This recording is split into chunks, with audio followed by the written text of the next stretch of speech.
بسم الله الرحمن الرحيم الحمد لله رب العالمين إياك نعبد وإياك نستعين غير المغضوب عليهم ولا الضالين الحمد لله رب العالمين والصلاة والسلام على سيدنا محمد وعلى آله وصحبه أجمعين اللهم اشرح لنا صدورنا ويسر لنا أمورنا اللهم افتح علينا فتح العارفين ربنا تحميلنا وبركة من لدنك وأنت خير الكافرين قال المؤلف رحمه الله تعالى ونفعنا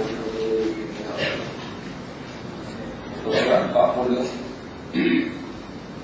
masih lagi Imam Ghazali rahimahullah ta'ala bicara perkara yang menegak kita daripada amal ibadat. Yang mana perkara yang menegak kita daripada amal ibadat ialah 4 perkara. Pertama, dunia. Yang kedua, makhluk. Yang ketiga, syaitan.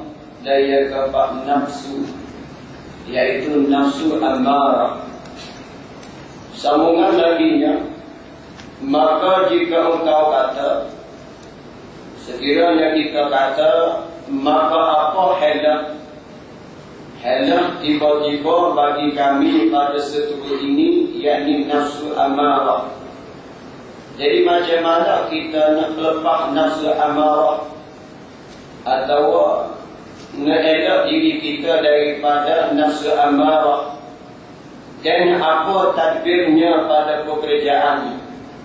Kalau mana kita nak mengatur dan nak merawat nafsu amarah yang ada dalam diri kita, maka nyatakan olehmu wahai Imam Ghazali bagi kami yang nak beribadat kepada Allah, yang demikian itu demikian halah dan tadbir, ketahui olehmu. Lalu itu dia jawab, Imam Ghazali jawab bahawasanya pada yang kami sebut pada barang yang terdahulu itu, yaitu pada aqabatul awaid, aqabah atau halangan adalah pekerjaannya sangat payah.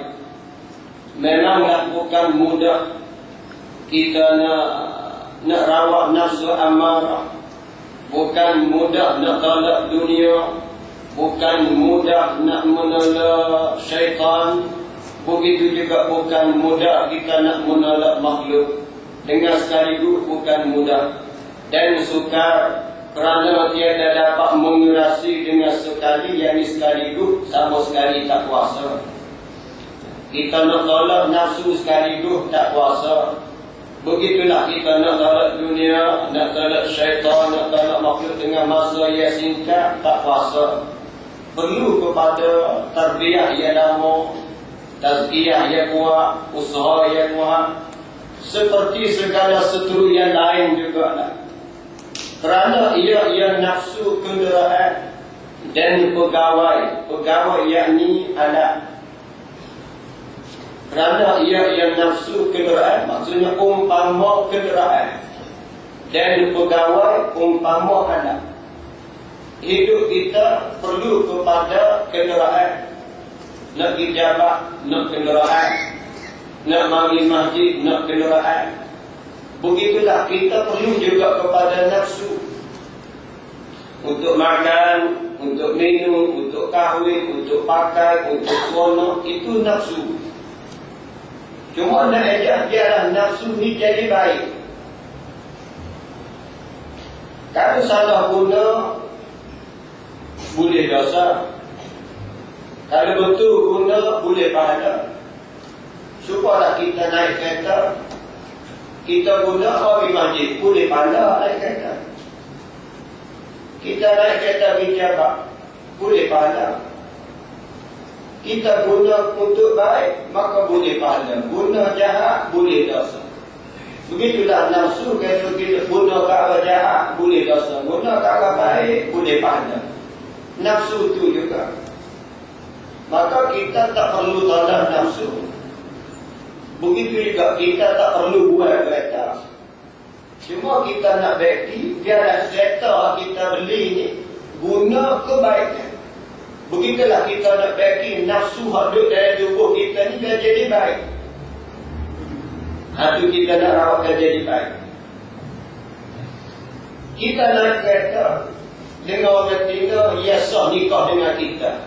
Atau bukan mahram kita. Berdasar kita naik kereta berdua-duaan dengan perempuan, ia bukan mahram kita. Atau perempuan ia sah nikah dengan kita. Kita dengan dia saja. Baik dia atas ada tempat kerja ke, atau saja-saja ada di makan berdasar. Sebab tak ada hubungi apa dengan kita. Sebaliknya, kalaulah kita muak kita oleh tina juga. Tak dasarnya kita gena mak kita waktu kedah, kita gena mak kita waktu masjid, tak dasar. Sebab mak kita tina juga. Begitulah kita muak bini kita pergi kedah waktu masjid, tak dasar. Walaupun dia tina juga. Hak tadi pun tina, hak ni pun tina. Apa tadi dasar, hak ni tak dasar. Sebab hak ni bini kita. Perempuan juga. Hak tadi apa dasar? Sebab bukan mahram kita. Maka begitulah nafsu kita nak rawat. Nafsu sama juga ni. Kita baik dia jadi jomel, naik kepada mulhamah dan naik kepada mutmainnah. Jomel sekali. Bukanlah tahu nafsu, nak cak nafsu tak boleh. Tak ada orang yang boleh kurang nafsu. Itu baik. Jadi nafsu umpama kenderaan seperti alat juga.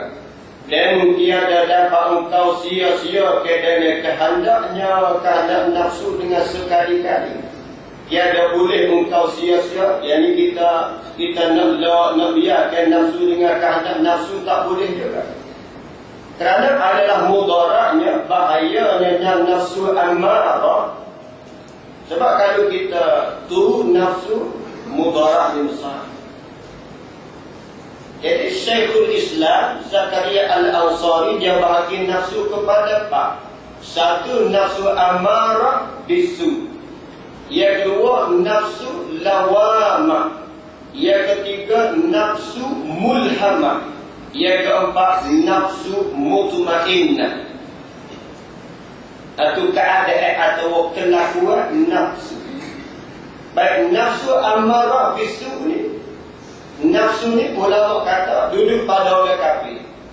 Maka nafsu ni sentiasa mengajak tuannya buat perkara jahat. Yang kedua, nafsu lawamah. Lawamah ni nafsu yang duduk pada orang mukmin yang derhaka kepada Allah. Selanjutnya nafsu mulhamah. Nafsu ni duduk pada orang mukmin yang mana amal ibadahnya masih bercampur lagi antara baik dan jahat, antara ikhlas tidak ikhlas. Yang keempat, nafsu mutmainnah ni duduk pada para anbiya, para awliya, para rasul-rasul. Itu tingkatan nafsu. Baik, maka nafsu pada cara sini nafsu amarah bisu. Nafsu yang menyuruh dengan perkara baik. Itulah siapa-siapa yang memiliki nafsu amarah, maka dosa lebih baik, dosa lebih banyak daripada pahala. Siapa-siapa yang memiliki nafsu amarah, maka dosa lebih banyak dari kehidupan dia nak balik dengan pahala. Itu jagalah. Kalau kita memiliki nafsu amarah, bermakna dan diari kehidupan kita banyak dosa daripada pahala. Jangan harap nafsu amarah nak ajak kita buat penggomadan. Nafsu amarah dia tak ajak kita, dia tak kepeng kita, dia tak suruh kita buat perkara baik. Sentiasa dia ajak kita buat perkara jahat. Mata tengok benda Tuhan lagi, telinga nak dengar benda Tuhan lagi, kaki nak pergi tempat Tuhan lagi, tangan nak jamu benda Tuhan lagi, perut nak makan benda Tuhan lagi. Itu nafsu amarah. Mana Tuhan lagi, waktulah dia berahi-berahinya. Itu nafsu amarah. Kalau suka benda-benda hak lain, macam nafsu amarah yang ada dalam diri kita. Ini bahaya nafsu amarah, nafsu yang menyuruh manusia buat perkara jahat. Sebab itulah kadang-kadang kita tahu kelebihan semaya Jumaat. Apa kita payah nak bagi semaya Jumaat?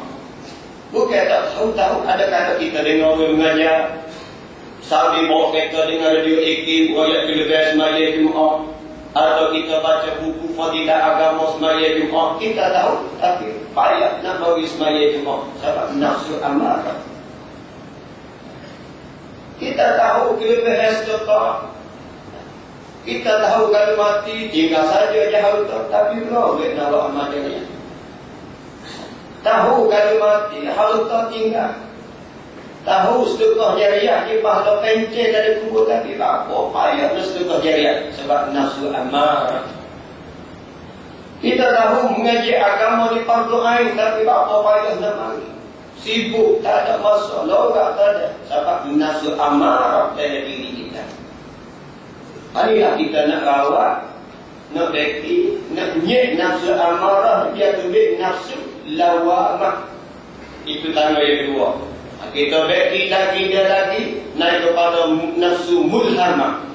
Satu tangga kepada satu tangga nafsu ni makin masa. Makin masa ni tak perlu kepada sahabat pula. Bukan mudah, hati baik.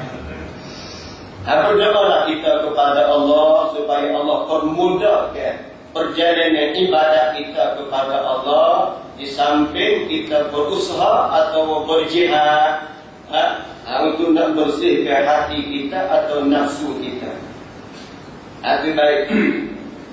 Kerana adalah mudarat nafsu amarah misalnya besar, maka berkehendak kepada jalan yang pertengahan antara dua jalan, supaya engkau pelihara akan nafsu dengan barang yang menanggungkan, mengerjakan kebajikan dan melemah akan nafsu. Kebajikan pun kita nak buat, nafsu pun kita nak buat juga. Dan penjara akan nafsu. Penjara ni pasal kita nak tekan nafsu, atau kita nak rawat nafsu sekira-kira qadar yang tiada berpanjangan daripadanya qadar. Maka engkau daripada pekerjaan nafsu di dalam berlawan ia sangat dan tidak yang halus-halus. Hanya baik. Hanya besar daripada nafsu amarah. Kalau kita tengok sejarah dulu dalam kitab ni pun sebut dah. Punca iblis derhaka kepada Allah kerana nafsu amarah lah. Punca iblis tak nak sujud kepada Adam kerana nafsu amarah lah. Punca Adam dihalau keluar daripada syurga kerana nafsu amarah lah. Punca Qabil dan Habib bala dua balik kerana nafsu amarah lah. Begitulah umat Muhammad sekarang bala sama-sama sendiri berpunca daripada nafsu amarah lah. Adik-beradik bala sama adik-beradik, jiran bala sama jiran, laki bini bala sama laki bini, pak bala dengan anak bala dengan pak, berpunca daripada nafsu amarah lah. Nafsu yang menyuruh kita buat perkara jahat. Itu baik. Benda lain itu dia capek, takkanlah capek harta, capek saka. Itu capek tetapi mari daripada nafsu amarah lah. Atau kita ada kapur, ketua kata, dua kala yang menyebabkan bala oleh kapur. Pertama, batu taruh. Yang kedua, binatang hak. Dek kapur, bala kadang apa? Batu taruh. Dia kata batu masuk oleh dia. Dia kata dah batu di situ. Kalau pula. Walau betul dah batu di situ. Dia je kuasa batu dengan dia. Kalau dia ada rumah, dia tak pasal kata batu kau rapat rumah kan. Dia kata orang kata batu kau rumah dia. Kalau pun tak kan. Itu baik. Namun benda ni bagi pada nafsu amarah belakang. Itu baik. Kemudian, maka hendaklah dikekalkan dia ke nafsu. Kekal ni pasal kita kan. Nak rawat adalah supaya kuda. Kita mesti kekal mulut tu kan. Kalau kuda nak lari dia, kita set up dia seluruh. Kalau dia marah jalan, kita senja, dia jalan.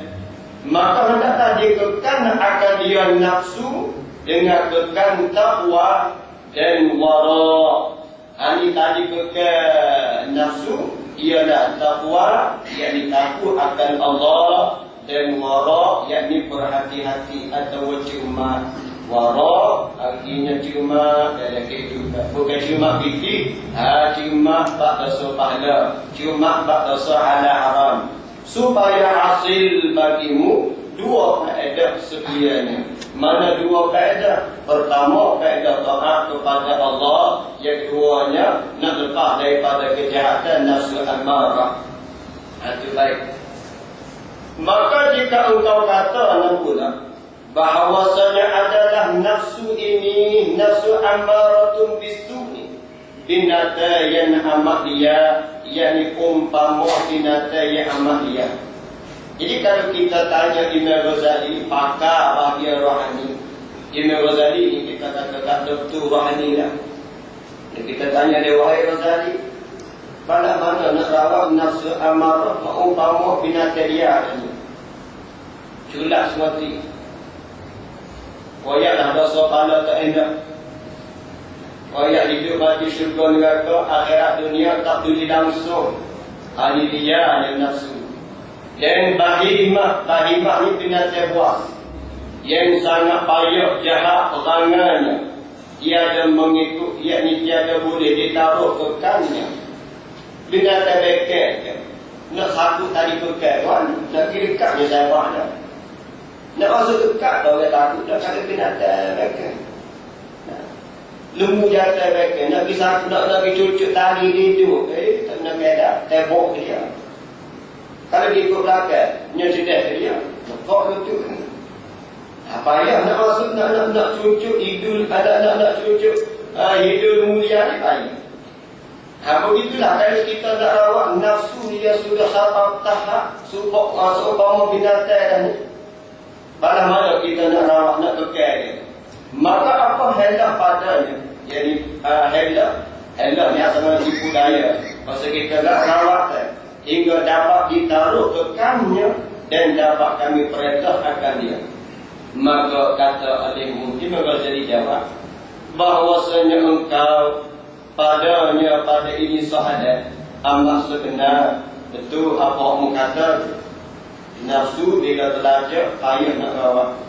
Dan hendak pada tipu daya itu engkau hina akan dia akan nafsu. Jadi cara nak rawatnya, hina akan nafsu kita. Dan engkau dhaif akan dia akan nafsu hingga dapat mengikut dan tahan bagi kekan.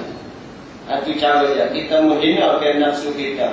Kata ulama kami ahli sufi radhiyallahu anhum, dan sesungguhnya menghina akan dia nafsu dan memecahkan hawa nafsu dengan 3 perkara.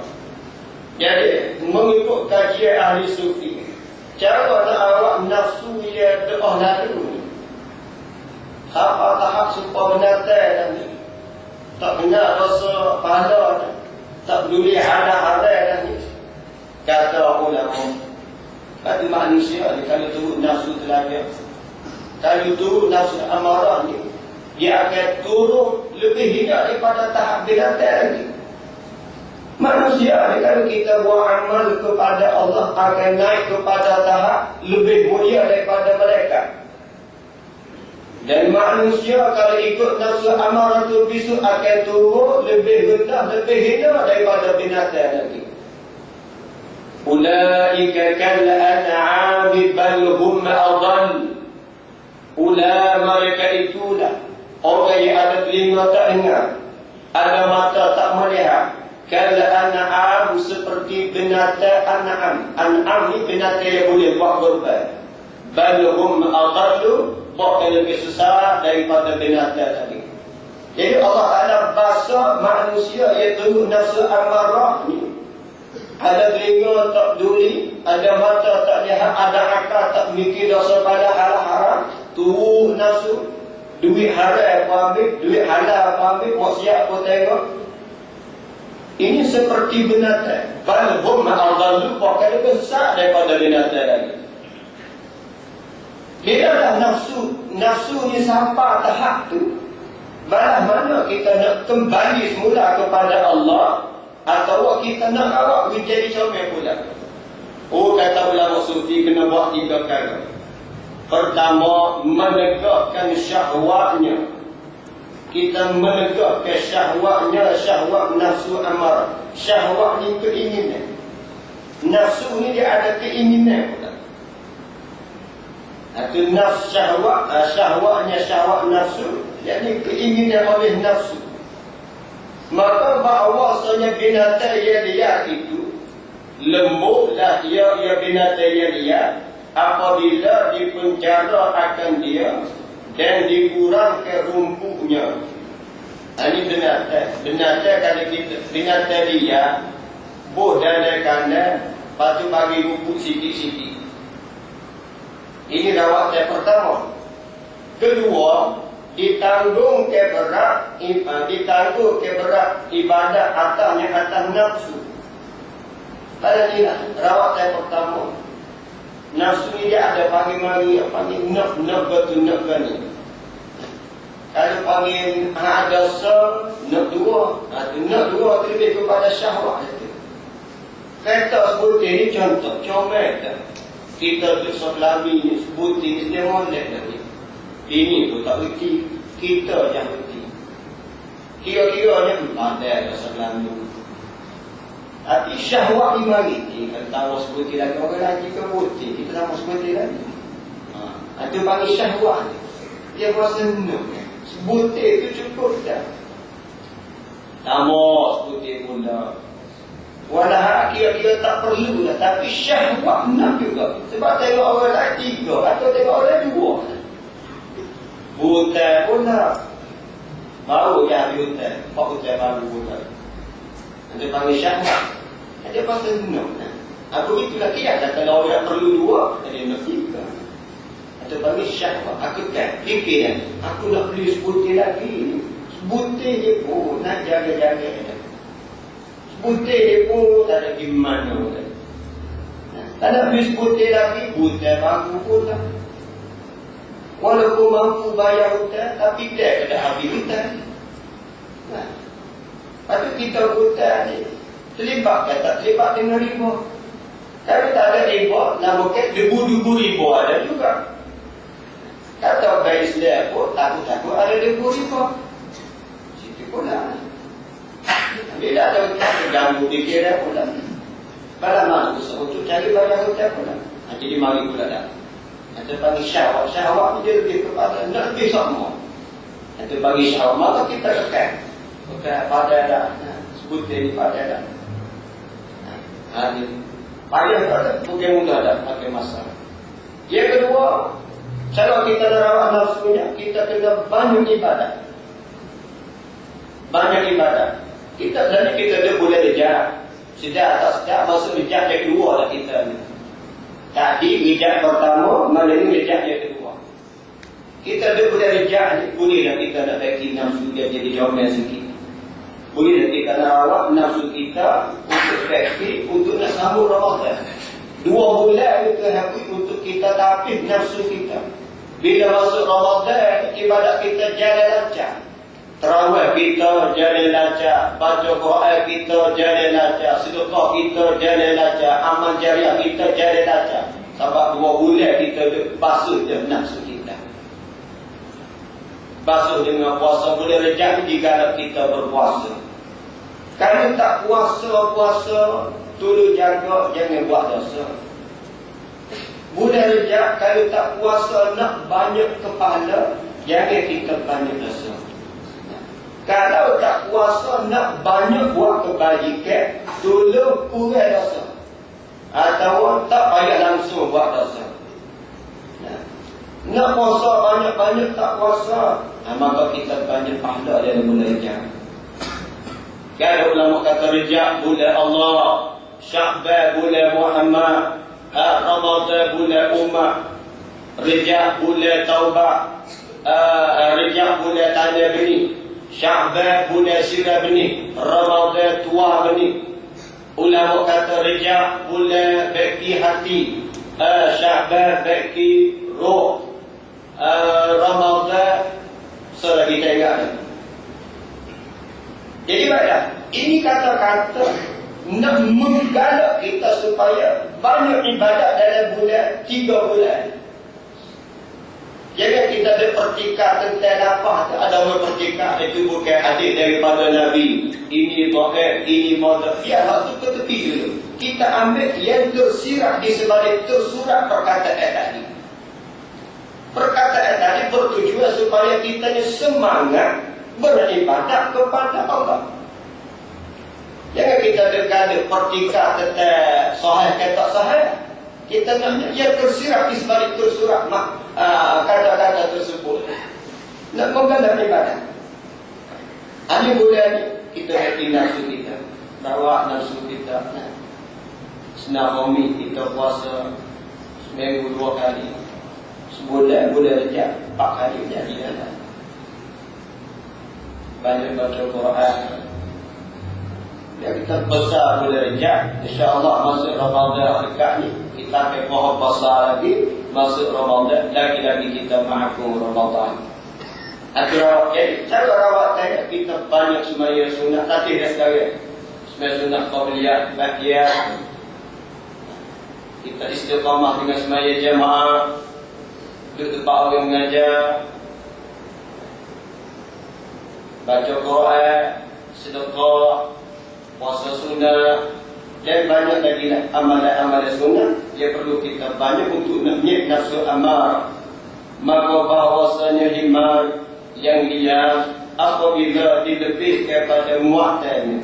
Benarnya himar ni kalau kita banyak mu'tadnya serta dikurangkan daripada rumputnya, inalah ia nafsu dan mengikutlah ia nafsu. Nafsu kalau kita banyak semaya sunnah, kemudian kita kurang ke makan minum dengan bahawa kita banyak puasa, atau kita tak puasa tapi banyak lapar daripada kenyang dan banyak ibadah. Ini kaedah yang kedua untuk rawat nafsu kita. Ketiga, minta tolong dengan Allah. Ini tak dapat kita kena berdoa dah. Ketiga, rawat yang ketiga minta tolong dengan Allah, yakni doa. Doa ni maknanya kita bergantung dengan Allah. Jangan kita gantung dengan kekuatan kita. Jangan kita gantung dengan pengajaran kita. Ya Allah, rawatlah nafsu aku. Ya Allah, bimbing aku ke jalan yang betul. Ya Allah, apalah dosa aku. Ya Allah, hidayahkanlah aku. Dan memecahkan hati kepadanya.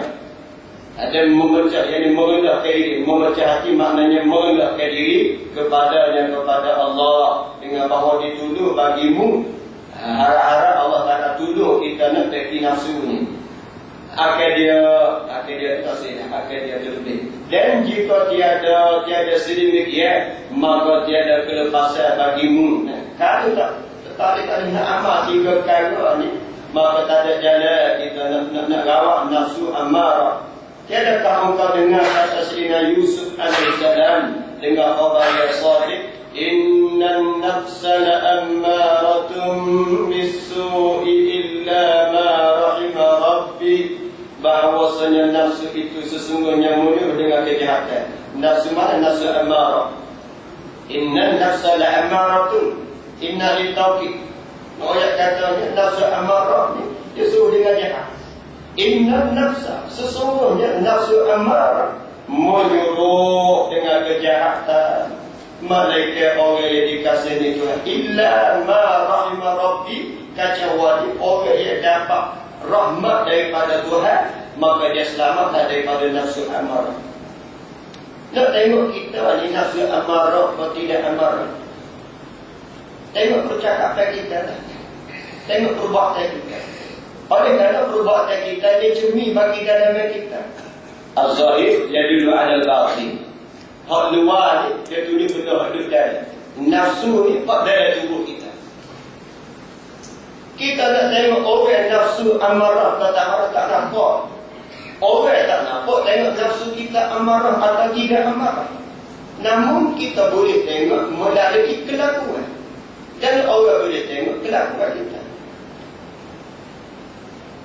Salahnya, maknanya kelakuan kita ni cermin bagi dalamnya. Nak tengok orang ni nafsu amarah atau nafsu tidak, tengok dia kejap macam mana. tengok perbuatan dia balas mana. Kadang-kadang nafsu amarah ni,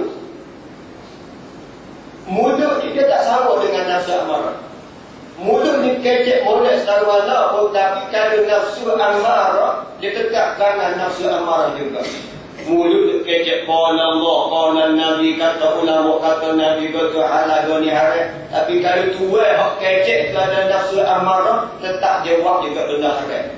Walaupun kecek halal haram sekalipun.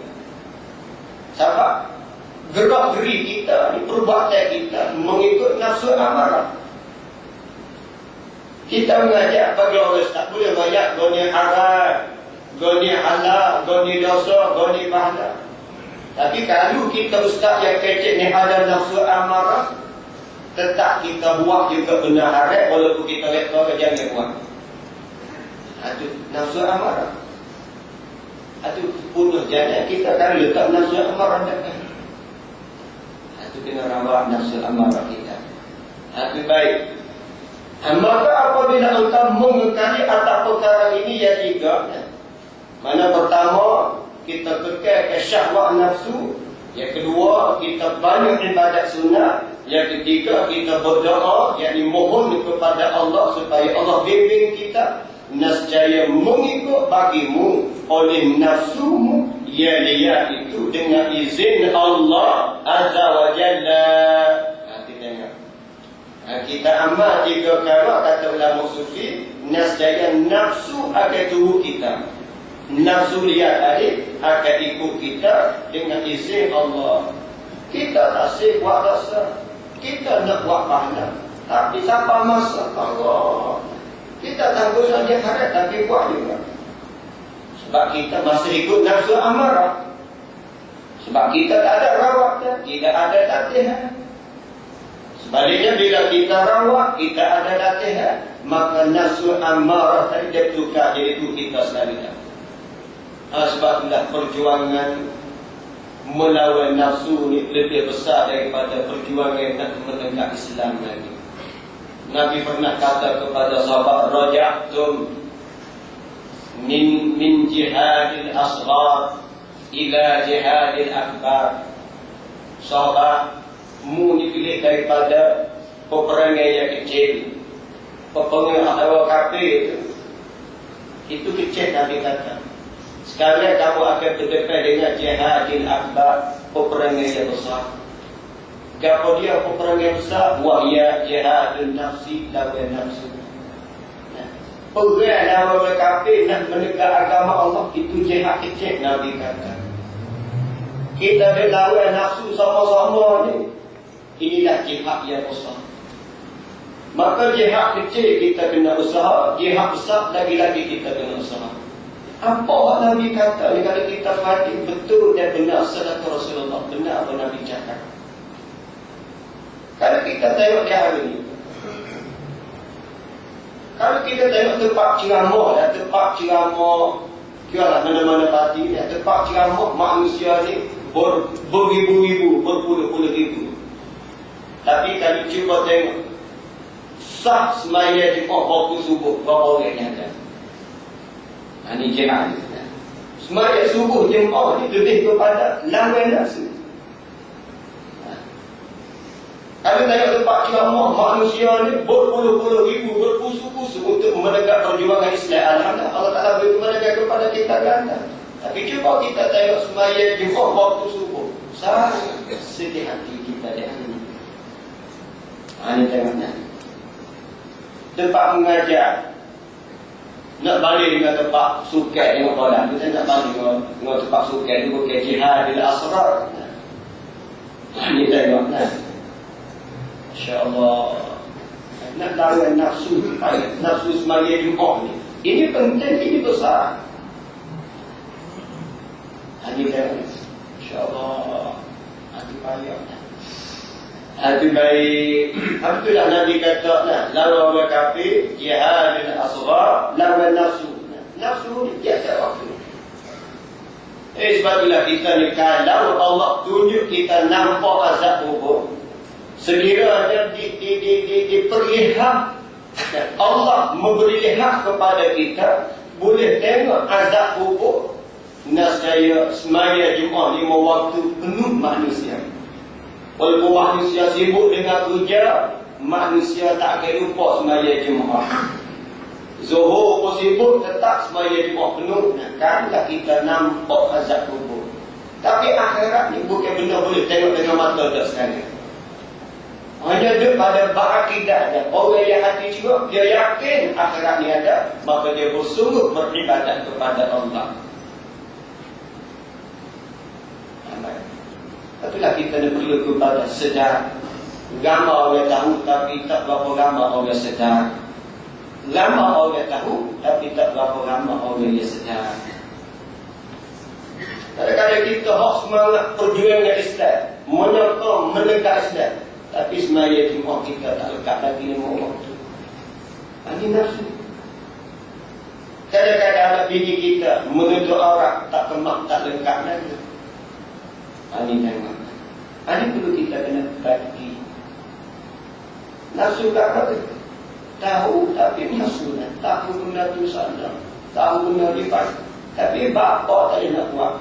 Sebab itulah nafsu amarah dia duduk dalam diri kita. Kalau kita tak rawat, maka dia lah jadi raja bagi kehidupan kita. Kalau kita rawat, insya-Allah dia akan jadi hamba bagi kita. Pada ketika itu, ketika mana? Ketika nafsu di tubuh kita, dan bersegeralah engkau kepada memilih akan nafsu. Bila kita kawal nafsu, bukan nafsu amarah kawal kita, dan mengekang akan nafsu, kita telah berjaya mengekang nafsu amarah, dan engkau sentosa daripada kejahatan nafsu. Maka pada ketika itu barulah kita bersegera kepada memilih nafsu dan mengekalkan nafsu, dan engkau sentosa, yakni aman sentosa daripada kejahatannya, yakni daripada nafsu amarah. Mereka ni barulah naik kepada nafsu lawamah pula. Berjaya kita rawat nafsu amarah, maka hati kita akan naik kepada nafsu lawamah pula. Perjuangan pula nafsu lawamah. Naik kepada nafsu mulhamah pula. Maka jika engkau kata, nyatakan olehmu bagi kami sekarang apa ia takwa itu. Dari itulah Imam Ghazali kata pula, kita tanya dia, apakah dia takwa? Hingga kami ketahui akan dia takwa, maka ketahui olehmu bahawasanya takwa itu, jawab Imam Ghazali. Kalau kita baik apa ke takwa? Takwa ini salah satu upah nak rawat sifat nafsu amarah. Takwa itu bendahara yang amat besar, yakni gedung yang amat besar. Maka soalnya apabila engkau dapat dengan dia dengan takwa ni, maka beberapa yang engkau dapat padanya daripada permata yang indah-indah dan perkara ajib-ajib dari perkara yang lain. Itu baik. Sebab tu Nabi sebut di atas mimbar, Nabi kata at-taqwa hahuna. Nabi sebut 3 kali at-taqwa hahuna. Nabi sebut dan Nabi isyarat di dada. Taqwa di sini. Taqwa ni duduk di hati. Taqwa bukan duduk di kain suban. Bukanlah orang pakai suban dia dibuat taqwa. Taqwa bukan duduk di jalur. Orang jalur sekat dada kuat taqwa. Tidak. Taqwa bukan duduk di jubah. Oh, orang pakai jubah kuat taqwa. Tidak. Taqwa duduk di hati. Begitu juga takwa bukan duduk di kitab. Oh, dia kalau kitab 3 baca mari itu, oh, takwa. Takwa duduk di dada. Ini tengok. Takwa duduk di dada, bukan duduk di pakaian. Oh, kalau gitu pakaian boleh pecah. Tidak begitu. Pakaian itu sunnah. Cuma nak kata takwa ni bukan duduk luar dada. Sebab itu tidak heran kalau orang yang pakaian seperti sunnah tapi buat amalan punah, sebab tak ada takwa. Dia pakaian sunnah tapi buat amalan punah. Biasalah tu. Cuma gambaran kita bahawa dia tu buat takwa tengok. Oh, nak kasih ubah video dan takwa duduk di hati. Jadi orang yang dapat sifat takwa ni, maka Allah Ta'ala akan beri beberapa permata yang indah dan perkara yang ajib-ajib dan kebajikan yang banyak dalam kehidupan. Jadi baiklah kesimpulannya, ini bagi tingkatan yang berapa dan setelah kita niat nafsu amarah, barulah dia akan timbul sifat takwa. Hati dia kan. Selepas daripada kita bagi kita basuh nafsu, rawat nafsu, baru tumbuh sifat takwa. Selagi mana kita tak buat nafsu amarah, kecek dah takwa, boleh mulut sekalipun tak akan mari. Selagi mana kita kecek ni memiliki nafsu amarah. Tuk Khotib sekali datang mimbar setiap hari dia makin takullah, tapi Tuk Khotib tu ada nafsu amarah, dia tak akan tumbuh takwa. Cuma di mulut tu kerana baca teks saja. Ada perlakuan tidak mencerminkan takwa. Selagi mana kita memiliki nafsu amarah, InsyaAllah akan datang kita sambung pula bab baru, bab takwa. Allahu a'lam. Bismillahirrahmanirrahim. Allahumma anfa'na bima 'allamtana wa 'allimna ma yanfa'una wa zidna ilma yanfa'una. Allahumma ij'alna minat tawwabin waj'alna minal mutatahhirin waj'alna min ibadika salihin waj'alna minal muttaqin walhamdulillahi rabbil alamin.